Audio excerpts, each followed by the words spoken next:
Ipinapakita ng paghahandog ang pag-ibig sa mga tao. June 14, Offertory Reading Devotional.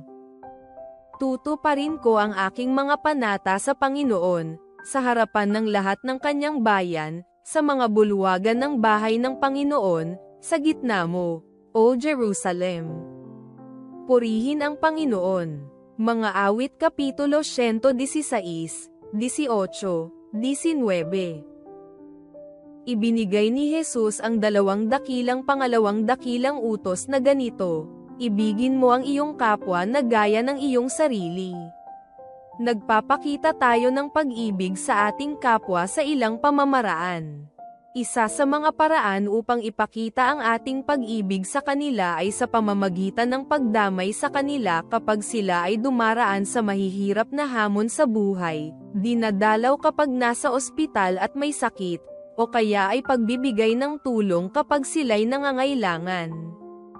Si Ellen G. White ay nagpapahiwatig ng isa pang paraan para ipakita natin ang ating pagmamahal sa iba. Sinulat niya, kung mas marami tayong pamumuhunan sa layunin ng Diyos upang tumulong sa kaligtasan ng mga kaluluwa, mas mapapalapit sila sa ating mga puso. Testimonies for the Church, Volume 3, page 405. Ang ating pagmamahal sa ating kapwa ay hindi lamang dapat ipakita sa pagtugon sa kanilang pisikal na pangangailangan, dapat din tayong mamuhunan para sa kanilang kaligtasan. Kapag ibinalik natin ang ating mga ikapo at handog, tayo ay namumuhunan sa gawain ng Diyos. Sa pagbibigay sa kanyang gawain, ang ating mga puso ay mapapalapit sa mga lalaki at babaeng kinamatayan ni Jesus. Tulad ng sinabi ni Ellen G. White, kung pinakamamahal mo ang Diyos at ang iyong kapwa na gaya ng iyong sarili, naniniwala kami na magpapakita kayo ng katunayang nahahawakan na katulad ng kusang loob na handog para sa bukiran.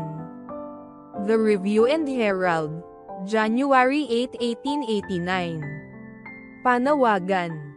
Inaanyayahan ko kayo na ipakita ang inyong pag-ibig sa Diyos at sa inyong kapwa sa pamamagitan ng masaganang pagbibigay para sa kaligtasan ng inyong kapwa na nagsasaliksik ng katotohanan. Sa pagbabalik natin ng ating mga ikapo at mga pangakong handog ay ilagay natin sa huli ang ating mga hangarin, at unahin ang Diyos.